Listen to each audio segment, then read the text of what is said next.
Welcome everyone in. Thank you everyone for coming to the SF Bay Area School Counselors and Educational Professionals Meetup Group. I'd like to welcome our speaker, Dr. Zachary Pietrantoni, and his talk, School Counseling Leadership, a Framework for Systemic Change. Our meetup group is sponsored by CounselHero. CounselHero is trying to change school and college counseling as we know it by building a complete end-to-end system that automates many of the tasks counselors are asked to do in school. This will free up counselors to spend more time with their students and impact their lives. One counselor in a school can have as many as 1,000 cases of students, but CounselHero makes it possible to serve all of these with a combination of AI and social emotional learning tests. So go check it out at counselhero.com. Currently, an assistant professor and program coordinator at Cal State East Bay, Pietrantoni works in his college to implement curriculum and affect student outcomes. His biggest focus area is best practices for teaching and training about social justice, equity, and inclusion in higher education. Zachary is also the president and CEO of Pietrantoni Consultation, which focuses on the optimization of educational outcomes through academic success and social emotional learning. Pietrantoni received his master's in educational psychology and PhD in counselor education and supervision from the Southern Illinois University. We're very excited to have him. Please now give your full attention to Dr. Zachary Pietrantoni. All right, welcome everyone. Thank you so much for taking time out of your busy days on Friday to come attend this. I hope everyone can hear me. As we're going through this, I hope this is an opportunity for us to discuss and talk about leadership and thinking about systemic change. So if you have questions as we're going through, please feel free to unmute. You can also go in the chat and add in any types of discussions that you might be wanting to have as well. So in thinking about leadership and thinking about systemic change, particularly in the school counseling realm, one of the things that I want us to get started with is to think a little bit about, well, first I got to tell you what I'm going to be doing before I get us to think about things. First, we're going to do a little bit of an introduction, talk about leadership characteristics. A colleague, Dr. James Morton from the University of Alaska, and I have developed a leadership framework for counselors. So we're going to go over that leadership framework and have an opportunity for you all to think about what this might look like and how this might relate to your advocacy and your opportunities for systemic change. And then we're going to offer some practical suggestions for you to start practicing this framework that we have developed. So now I can tell you what I would like for us to start being able to do. First, I want you to start thinking a little bit about, what do you look for in a leader? Yes, this was a pair deck where I was going to have you all go through and circle the ones that apply to you, and then we're going to go through and I was going to show this, but pair deck requires a lot of sign-ins, and so I was going to try to keep this pretty simple. So what I want you to do instead is just to note which of these characteristics, and all of them that apply for you, please note which of these characteristics for you are things that you look for in a leader. When you're thinking about leadership, this could be leadership in schools, this could be leadership where you work currently. When you think about a leader, which of these characteristics or which of these traits do you look for? So I'll give you a moment to think about this.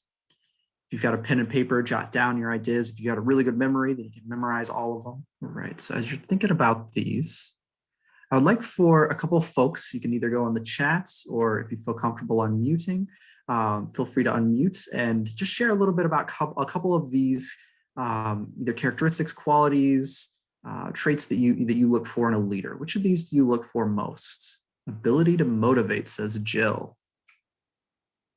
Okay, looking for somebody that's going to motivate you. You want somebody who's knowledgeable about content areas, so somebody who can give you some more insights, give you some different strategies, ways in which you might do things. Naomi says you look for collaborative and their working approach. Okay, so somebody who is collaborative, that's not going to necessarily tell you how to do everything, but work with you to help find solutions and help with different ways in which you might approach a similar topic. Danielle says assertive and communicating with me. collaborating in their working approach, and ability to motivate. Okay, so a couple similar things from other folks. Allison says assertive and communicating. Okay. Carly, collaboration. Lisa, collaboration and encouraging of understanding and encouraging new ideas. Candace, knowledgeable, collaborative, understanding. Kimberly, somebody that you can seek feedback from. Dan encourages new ideas, someone that's creative. Okay, so I want you to just to think a little bit, now that we have some of those in the chat, you can look back on those in just a moment. But I want you to think about some of those characteristics that you think of when you think of somebody that you look for in a leader. Because what I want you to do now is I want you to think about how do you define leadership? So you talked about some of the things that you like in a leader, but how do you define leadership in yourself? Feel free to unmute or put in the chat. How do you define leadership? I'll give you a moment to just think about how do you define leadership. Okay. So thinking about how do you define leadership? Get our first one. Jill here says, speak the truth in a kind way, actions as well as attitudes. So a leader is going to be honest, open in their communication, do it in a respectful way, and they're going to have their actions and attitudes showing in their leadership, as opposed to do as I say, not as I do.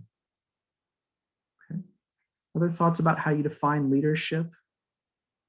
Dan says intentional and cares about the living system as well as the fixed system. Nice. So thinking about how do we work within the multiple levels that we all see. Liberty talks about lead in a caring way. Okay, so very similar to Jill, lead in a way that is supporting of all folks. Sorry. Ashley says open to others and lead by example. Okay, so getting some similarities here. Naomi says leadership is a skill to navigate various skills and deficits in a group and to achieve a common outcome. Nice. I like that idea of a common outcome. That's a big part of one of the things we want to think about in leadership. A couple other ones here as we're getting through. Daniel says someone who can see the larger picture and knows how to utilize the talents of their team, encourage collaboration and work toward the overall goal. So very similar in how Naomi was thinking about it. Lucilia, I hope I said that correctly. Modeling, being an example, fostering leadership in others. Okay. So a lot of this idea of incorporating both your values and your actions, that you live you take on the characteristics that you're looking for and the ways that you want to see that change, guiding others in a common format where we're all looking together, we're all working together.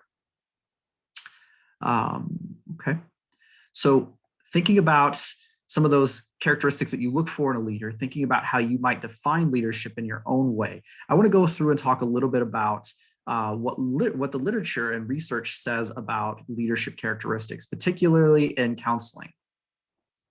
And then we'll go into looking at our framework in just a moment. When we look at research as it relates to leadership characteristics, there's really two primary things that come out of the literature as we're looking at this more consistently in counseling literature in particular. We look at it in terms of the values and the qualities.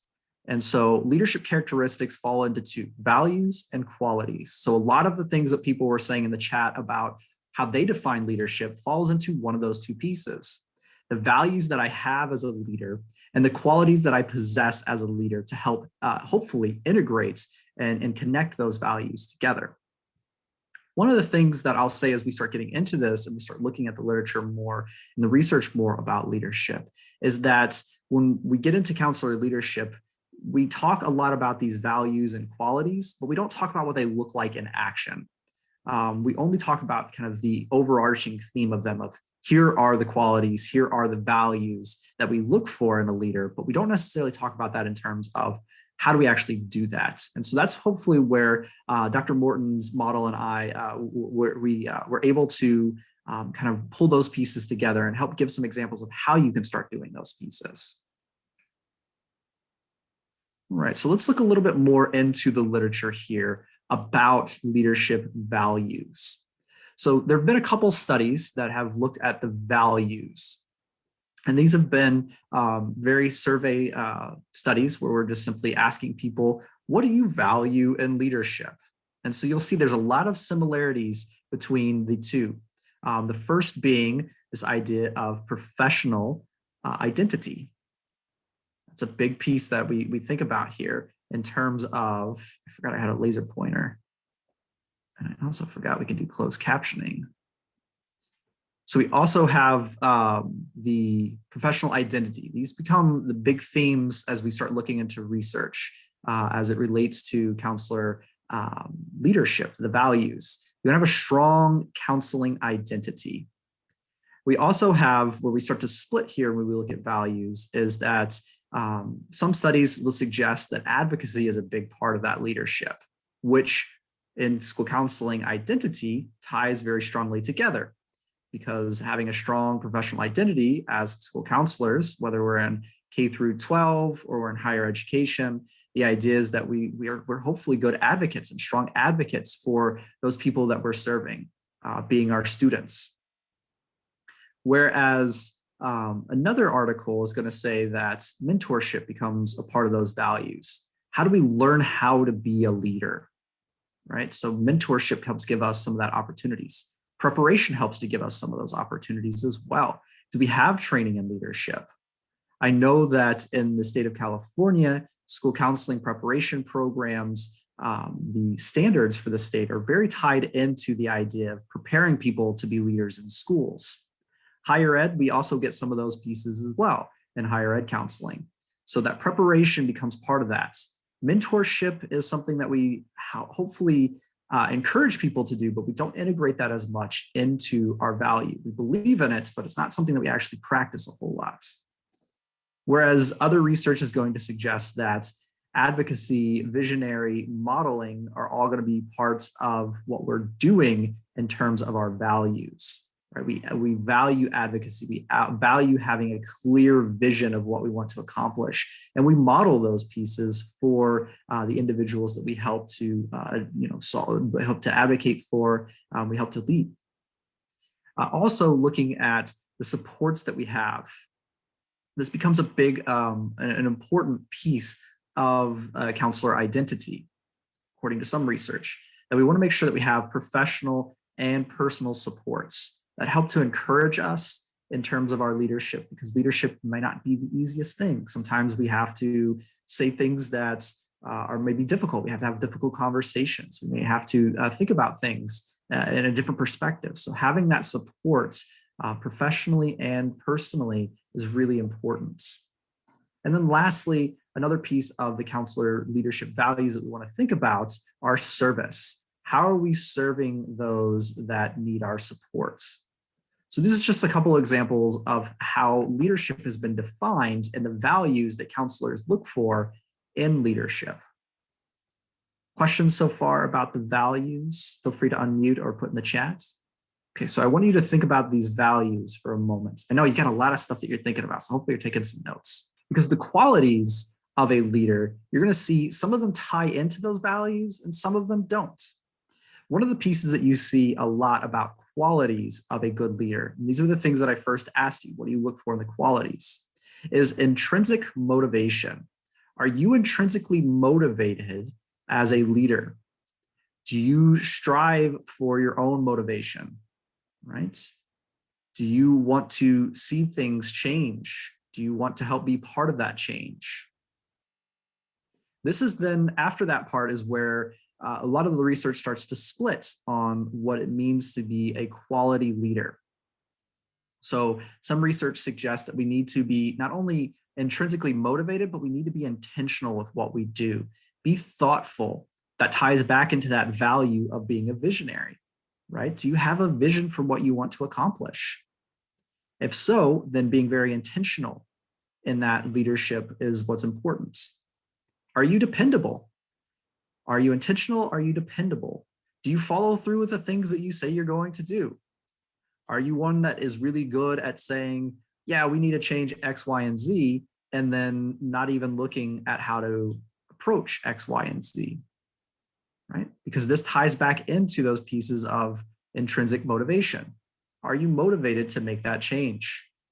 Leadership is going to be hard. There's going to be pieces, there's going to be times when you're challenged by the systems that you're working in. And lastly, do you have the interpersonal influence to motivate others, to help people find a common goal, to strive for excellence, to advocate for things that need to be changed? So research is going to say that this intrinsic motivation is tied into these pieces as qualities of a leader. Other research, however, is going to look at, are we able to create a culture of leadership?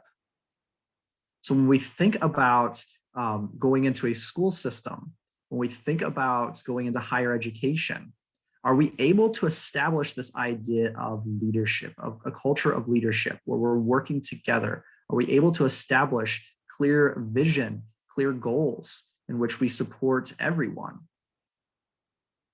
Are we seizing opportunities? If we see an opportunity, do we take it? Are we hesitant?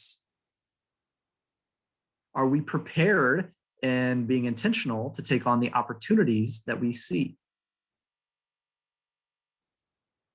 And lastly, do we have positive personal relationships? Very similar to that interpersonal piece. Are we good at establishing meaningful relationships with others? Are we good at maintaining those relationships? In the chat, Ramzan says, mindfulness is critical as well, since a leader has to deal with different cultures and values. Excellent example of the interpersonal influence as the positive personal connections that we're also making as well. Are we being mindful of the differences in how people think about situations, their cultural experiences, the various values that we're all pulling together to identify a common goal together? Thank you for sharing that. Questions about qualities and how they might relate to values. So this is what research is saying so far. We haven't gotten into our model just yet. So now these are qualities and values that research says leaders have. Now, what does this actually look like in practice? So this is where our counselor leadership framework comes into play. Dr. Morton is an assistant professor at the University of Alaska, and he works with the school counseling population and helping to train school counselors to meet the needs of the Alaskan indigenous population and supporting the communities that he lives in as well. And so we're thinking about how do we broaden this, not just to school counselors, but to all counselors, because there's going to be similarities in schools and in any system that you're working in. So how do we think about that in a meaningful way? So we hope that this framework that we're sharing today is an opportunity for you to think about how you can go through and utilize some of these opportunities in terms of your values, qualities, and then actions. So Dr. Morton and I have really two different ways in which we think about the framework to serve as a leader. First, the first part are our domains. So these are the things that we think are really important for counselors to be mindful of. This ties back into those values and the qualities, right? So as an effective counselor, whether it be in schools or community agencies, higher education, we want to be first self-aware. Ramzan, I hope I pronounced your name correctly, was talking about the idea of mindfulness. And for us, we call that self-awareness. So are you self-reflective in your practices? As a leader, this becomes really imperative that we want to make sure that we're being self-reflective, that we're thinking through the actions that we're doing. We're thinking through, are we tying in different cultural values? Do we have biases that we're bringing in as a leader that could be affecting how we're thinking about working with other people? So how self-reflective are you? And we'll talk about ways when we get into the factors. So these are just our domains. When we get into factors next, we'll talk about strategies that you can use to become more self-reflective. But the first piece of this is your sense of self-awareness. How self-aware are you? hopefully in a good counseling program, you're being trained in as much to learn about how to work with clients as you are how to be self-reflective and self-aware. Do you have experiences where you go out and you experience different cultures? Obviously, right now, that may be a little bit more difficult than other times in history, but we've got things like YouTube, we've got things like Netflix, everything's on demand now. So you can go watch and you can learn about different cultures. You can watch interviews of different people. So how self-reflective are you in terms of your approach as a leader?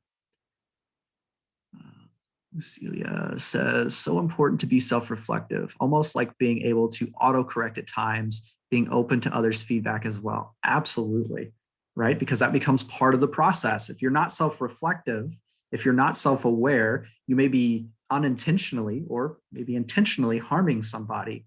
And then without being self-reflective, you're not being mindful of that. You're damaging those relationships like we just talked about to motivate others. You are potentially, causing rifts that maybe you're intentionally or unintentionally doing without that sense of self-reflection. So Dan says, am I parenting or am I leading? Do we want to elaborate on that a little bit more? I'm not sure what you're saying.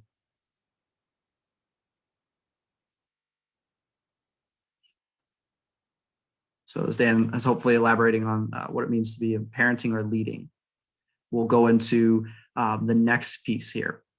So first off, it's about our sense of self-awareness, our sense of self-reflection. How reflective are we in terms of our interactions with others? Next, we want to think about the client worldview. And now when we say client worldview, we're not necessarily talking about one client in particular. Client worldview is maybe more of a systemic way of thinking about things. Where we are looking at what are our passions, what's our sense of wellness, how do we deal with setbacks? So are we taking care of ourselves, that idea of quality of where we're working to support others and do we have that sense of support professionally and personally? So what are we doing to care for ourselves as we're starting to feel overwhelmed or maybe stressed or tired as we're going through this process? So we have to think about what are our passions? Why are we doing this? What do we hope to accomplish? So that goes back into our vision. And then how do we deal with setbacks?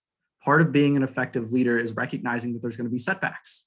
And so when a setback comes, such as a global pandemic in 2020, that maybe few people were able to predict, when that happened, how are you able to deal with setbacks? Because that took a few weeks for folks, if not months or a year, to really kind of get adjusted and figure out what that change is going to look like. So how are you able to deal with those setbacks? How do you work to continue to support others in those setbacks? So Dan is saying parenting is power over, leading is power with. I don't disagree. I'm just not clear on how that ties into, am I parenting or am I leading? The self-reflecting piece is the power within ourselves that we're reflecting on our interactions so we can be more in terms of how we work with others. So I hope that helps to clarify, Dan. We also want to think about the counseling relationship. So in terms of counseling relationship, this isn't necessarily in terms of our sessions that we're working with our clients, but in terms of our role competence. How competent are we in the role of being a counselor and going out and advocating for others? Do we have experience in advocacy? Do we know how to advocate? Do we know how to take on different tasks? Do we know how to delegate? Do we know how to work with individuals and how to build in their strengths and tie in their strengths? Well, Ramsam says, emotional intelligence is another trait that is critical to build relationships and trust. Absolutely ties into that sense of passion, wellness, dealing with our setbacks, our own sense of self-reflection, our role competence. There may be times when we feel more competent than others in terms of our counseling relationship. So we want to make sure that we're taking those opportunities to learn and grow and continue to grow. Our last piece in terms of our domains that we want to think about. So it's in terms of ourself, the worldview overall, and this would be the client, the entity that we're trying to work with, the relationships that we build, and then counseling and advocacy interventions. Do we have the training to be able to do these different interventions, right? This ties directly back into this idea of role competence. Are we competent in that? Do we have the training? Do we maintain our license, our credentials? Do we continue to build those relationships? Do we understand how to advocate for different cultural groups? Do we understand the needs of supporting individuals in those groups? Empowerment. Do we know how to empower others? Do we know how to work with others in a meaningful way when we're trying to advocate for? Do we know the strategies that are going to be most effective in doing so? So when we're thinking about our role competence, that may extend into, are we going to professional conferences? What is our professional identity? Has it changed over time? And how are we learning how to empower others through that process? Because ultimately what we want to do is to empower others as we're working with them in terms of that leadership role. So being self-reflective, understanding kind of what our intentions are, how do we deal with challenges, ensuring that we're competent in our roles, and continue to get that training and support that we need to help empower others and to achieve goals, common goals. So those are the domains. Those are the big factors that we want to think about. Now, how do we actually do this? This is where we get into our factors that help to contribute to this. So we've got 5 factors. So our first one is about awareness. We just talked about that in terms of the global sense, but in terms of being a leader, what can you actually start doing? In terms of awareness, understanding what are your values and what are your beliefs. This becomes really important when you want to start moving forward and advocating, when you want to start moving forward and empowering others. What do you truly value? What do you truly believe? In terms of our school counseling program at Cal State East Bay, one of the things that we have students do in one of their classes is they have to create a belief statement. This is part of the American School Counselor Association national model for establishing that foundation piece. If you all are familiar with the Ask a National model, the first step is that we have to build a foundation. This is where we have to identify our values, our beliefs. We have to be aware of kind of who we are and what is our presence within that system.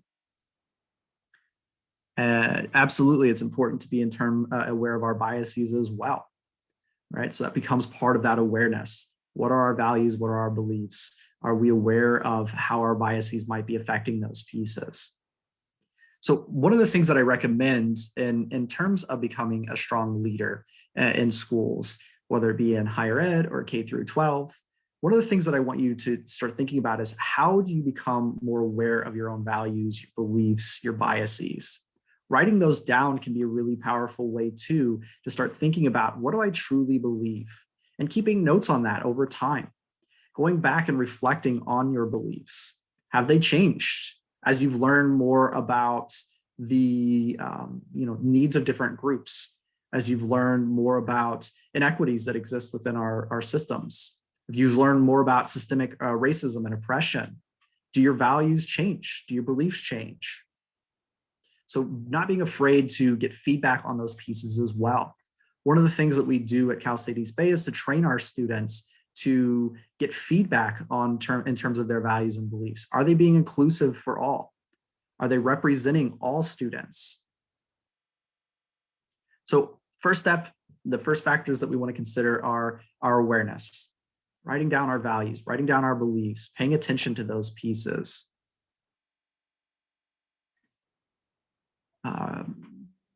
Paying attention to our emotional reactions in different situations, asking why.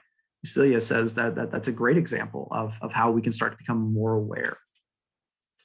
So once we start to establish our values and beliefs, this is where we get into asking that why question. This is our disposition. Why do I believe these things to be true? Why do I value this aspect of life over another aspect? How do I continue to grow? And so this is where we really encourage folks to start becoming and focusing more on a growth mindset. So in terms of a growth mindset, We want to focus on how do we learn and continue to be better, right? So this is asking for feedback. This is being aware of when we make a mistake and acknowledging that piece, rectifying that when we've made a mistake, trying to make amends if we've made a mistake and we've wronged somebody, whether it be, hopefully unintentionally. If it's intentional, you probably need to check why you're being a leader in the first place. But that disposition piece really comes down to growth mindset. How do I learn from my mistakes, and how do I use those to become better next time? Because part of being a leader is we're going to make mistakes, and that's okay. So it's about our awareness, our disposition. How do we continue to learn about our mistakes? How do we continue to grow on that? How do we ask that question of why? And as Dan's point, as a leader, we're listening is more important than we're just talking, right? So we're listening to others. We're getting feedback in terms of our values, our beliefs. We're looking at how we can grow. Feedback becomes really essential. So we also want to become aware of our knowledge in these pieces. Do you have knowledge in how to effectively communicate with others? I hope as a counselor, you've gotten those skills down in effective communication. But also, how do you communicate with multiple different cultural groups? How do you communicate with people with different values and beliefs than yourself? Are you, to Dan's point, listening over talking? Are you listening to different people's opinions? Are you hearing all voices? Are you ensuring that everyone is being heard, as opposed to telling everybody what they should be doing? Influence.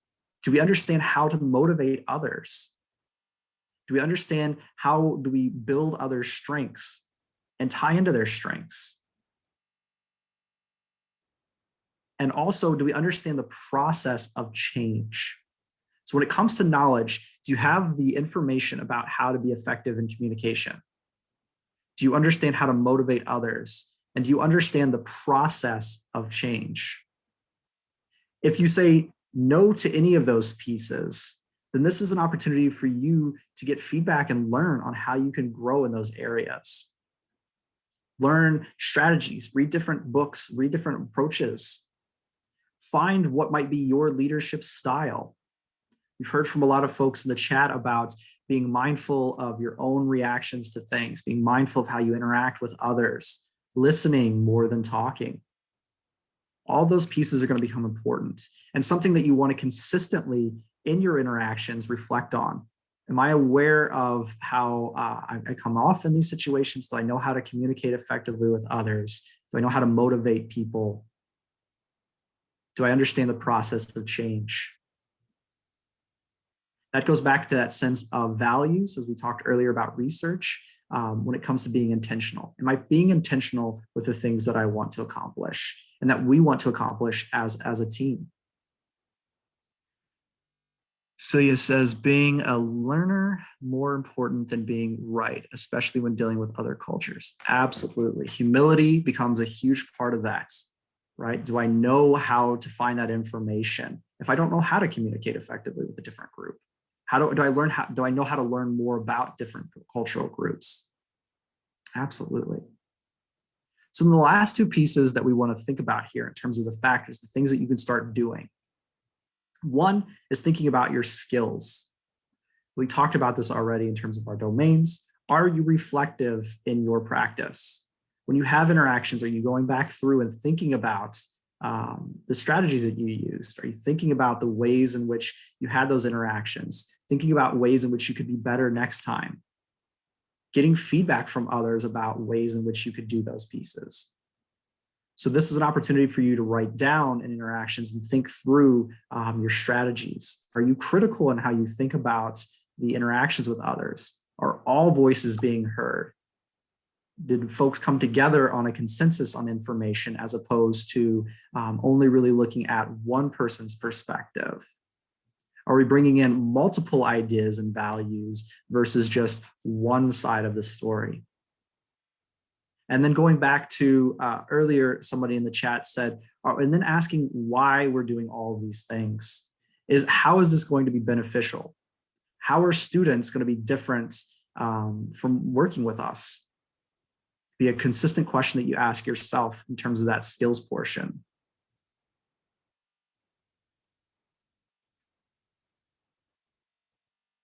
Dan's saying that we want to consider ourselves and how do we tap all possibilities and use the knowledge of the system to help build a brighter future. Absolutely. And that comes in with our knowledge. Do we understand how systems function? Do we understand that process? Do we understand how to be reflective in that piece? And then last, after we've identified our values, after we've identified our disposition, we understand how the system works. We understand the process of change. We understand how we work to motivate others. We've been reflective on all those pieces. We've gained the insights that we need. We've been critical in evaluating our plan. Now comes into time of action. What are we wanting to see change? And how are we tracking that over time? It's important that we track that change so then we can go back through and change our awareness. We can change our disposition. We can change those skills, that knowledge piece, if there's something that we missed out on. And then also getting that feedback as we're going through. Talking with our team. Did we accomplish this the way that we hoped to accomplish? What areas did we not see? So the next time we can work on addressing that particular area if we had some oversights. So I know we went over the domains. I know we went over the factors of kind of some of the things that you can start doing. Questions about the factors of how we start working on some of these pieces.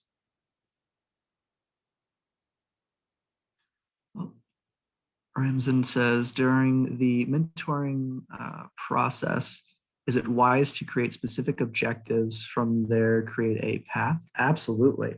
So I can give an example of how we do this in our school counseling program at East Bay.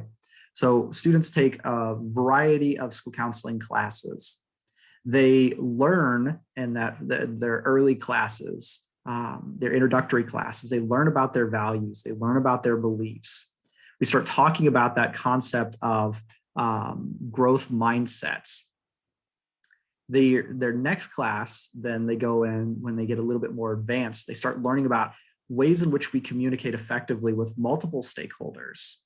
We learn about different advocacy models. We learn about different approaches in which we can interact with others. We learn about the process of systems and how change occurs.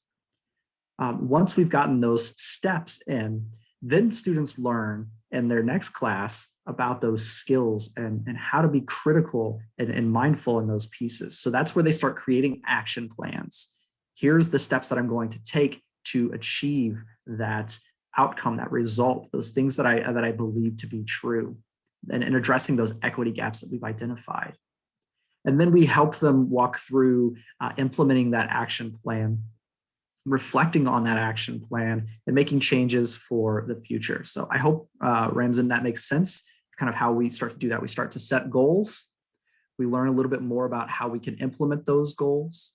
We create action plans, which have objectives, they have goals, and then students work in a school sites, whether it be higher ed or K through 12, implementing those results.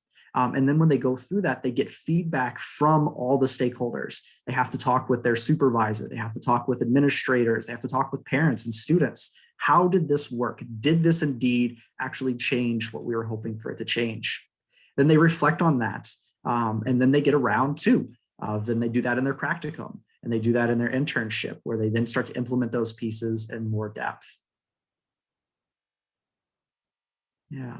One of the things that I've found that works with folks, and this ties into our next step, when we're looking at how to help people start building those leadership characteristics and qualities,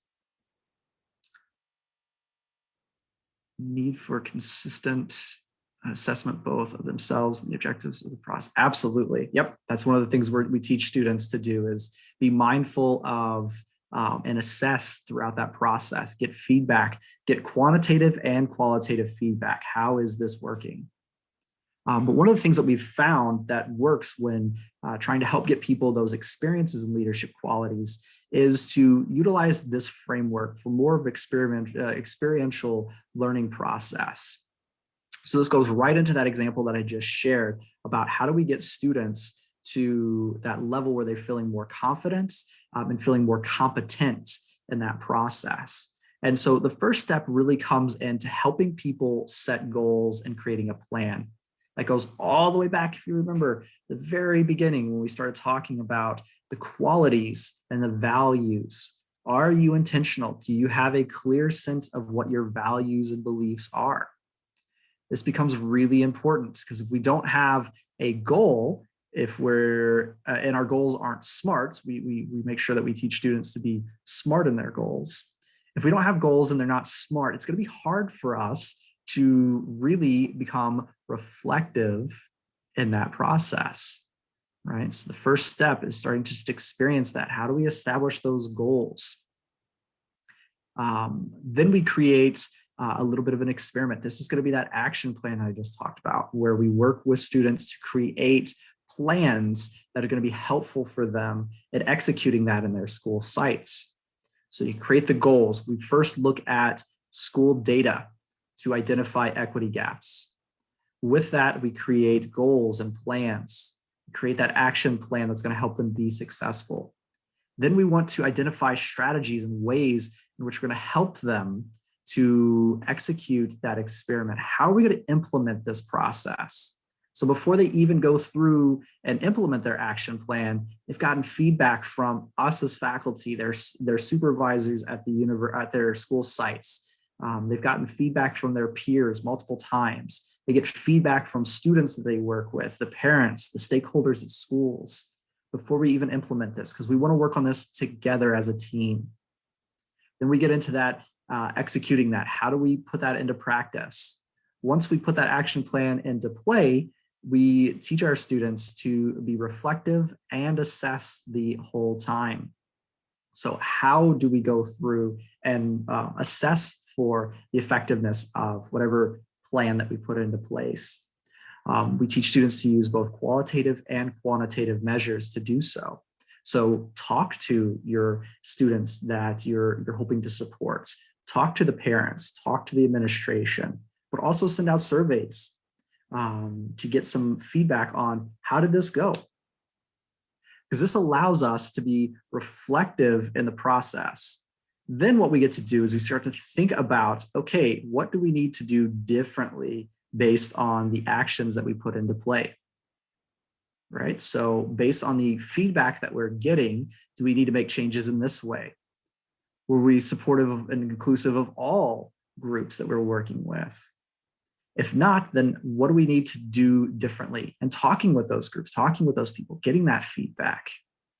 So then we can identify lessons learned, those themes, what emerged from that learning process. This way we get to create another action and act again. What was missing from the initial implementation? Let's modify that, potentially recreate our goals, establish and modify and change our action plan, and re-execute the strategy. So it becomes a recursive process where we set goals, we plan, we think about how that's going to be implemented. We get feedback after implementation. We make those revisions as necessary. We figure out what we learned from that process and how we can make change. We modify and reintroduce and do that process again and again until we're feeling that, until we're getting feedback from folks that this is actually working, that this is what we're helping to address those equity gaps that exist, that are inherent in school systems. Are there questions about this approach that we utilize in helping students learn how to become leaders in their school sites? Feel free to chat or unmute.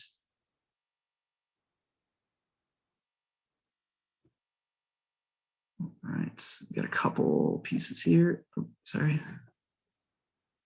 Dan says, the biggest factor I've learned for creating freedom, confidence, and agency in schools and organizations is using small groups when we meet together. Love it if students learn this. Absolutely. Yep. I think that one of the things that we talk a lot about in terms of our program and the approach to learning about how to be an effective leader is that we need to find our allies, the folks that we can work together to address concerns, and getting that feedback in meaningful ways, having those meetings with your site supervisor, having those meetings with your university faculty member, with your peers in class, but also the students and the programs that we're trying to address in the school sites. Small groups are very helpful in that sense. Thanks for that feedback, Ramzan. I like the process. Thanks. Well, you're welcome. I hope that it's helpful for you as well. So important to see, so important it seems like, a very responsive process, taking into account changed needs and changing circumstances. Absolutely, Lucilia. That's the thing that we hopefully try to do, is that leadership isn't a one and done process. That just because you've achieved whatever goal you had doesn't mean you're finished. Right? It means that that's the first step. Now we need to reflect on how do we expand that even more? How do we address that even more? We need to be very intentional in that, and not saying that we just go out there and continue working through that process, but being very strategic. And that's where setting those goals, creating those plans is really helpful. Allison says small groups are very helpful. I agree. All right. So the last few things that I want to talk about before we start to wrap up is acknowledging your training. So if you're training somebody to be a leader, or you're training yourself on how to be a leader, or if you're a supervisor working with students, either in K through 12 or higher ed, the things that we need to be mindful of is that in training, we consistently need to go back to establishing a strong professional identity. That helps to clarify and understand, how do we serve as advocates and leaders for systemic change? If we don't have a clear identity, that can affect how we view, how we view the process of leadership. That can affect how we view the work that we do with students and how we work with other groups. We want to understand, how do we model this process as well? So if you're learning about how to become a leader, or you're training somebody else on how to be a leader, how do you model that for others? If you're learning how to be a leader, how do you, who are your models? Who are you learning from? If you don't have strong training models, or people who are good models in training, then go through and read more about those pieces. Identify the folks that you really want to emulate. Not saying that you take everything from them, but that gives you a sense of how they function as leaders. So in that training process, as you're learning yourself, really clearly identify your identity. This is that writing down process like we talked about earlier. Establishing a clear vision. This can come from a nice mission statement and a vision statement, belief statements. This can come from creating clear plans, setting goals, and then modeling. How are you doing that to show that for others? And how are others doing that for you if you're learning that process?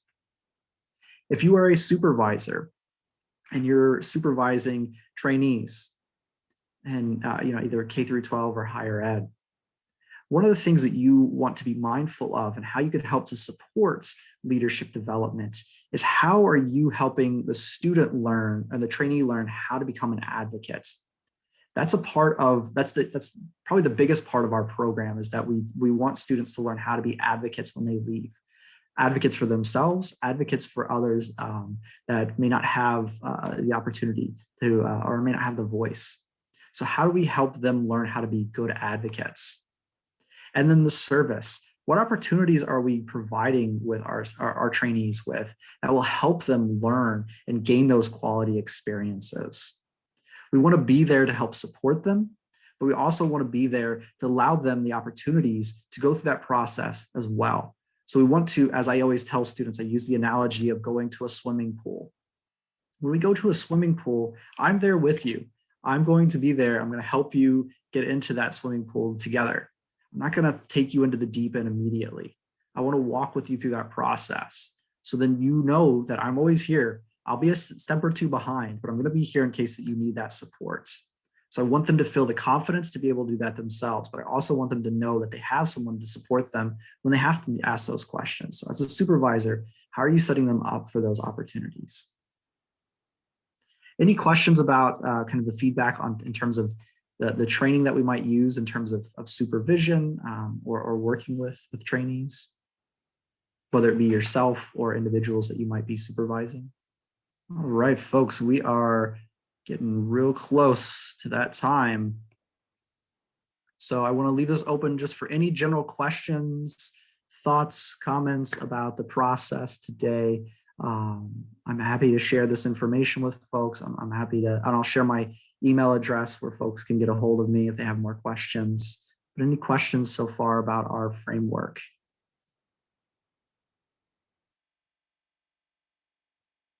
You can feel free to unmute or put in the chat, whichever you feel most comfortable with. Well, you're welcome, Jill. Thank you for coming. Oh, so I just wanted to say while everyone's typing, we cannot actually let people unmute. Okay. Okay, no worries. Coming in the chat. No worries. I just thought that people were really shy. No, I'm sure they wanted to. Thank you.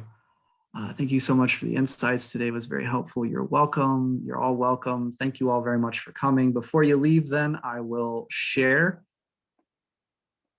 This is my contact information. In case you have any questions about the process, you want some feedback on how to integrate this into your model, whether at your school, or you just want some more insights on kind of what our model looks like. I also shared Dr. Morton's email address as well, in case you would like to share any information with him, but I'll be your primary contact. So if folks have questions, please let me know. Thank you all so much for spending your Friday lunchtime hanging out with me. All right. And thank you everyone for coming to the talk. And thank you, Zachary, for your time. The SF Bay Area School Counselors and Education Professionals Meetup Group. We want to hold these talks to keep everyone informed. And, if you came here, you did that today. So give yourselves a pat on the back. If you haven't already, please make sure to join our meetup group. It's the link that you use to register. And it's also on our LinkedIn page. Our next meetup will be on May 3rd with Dr. James Byland, and that's next Monday. Thanks, everyone, and have a good rest of your day. Bye. Thank you for this opportunity, and I hope everybody has a good day. Thank you.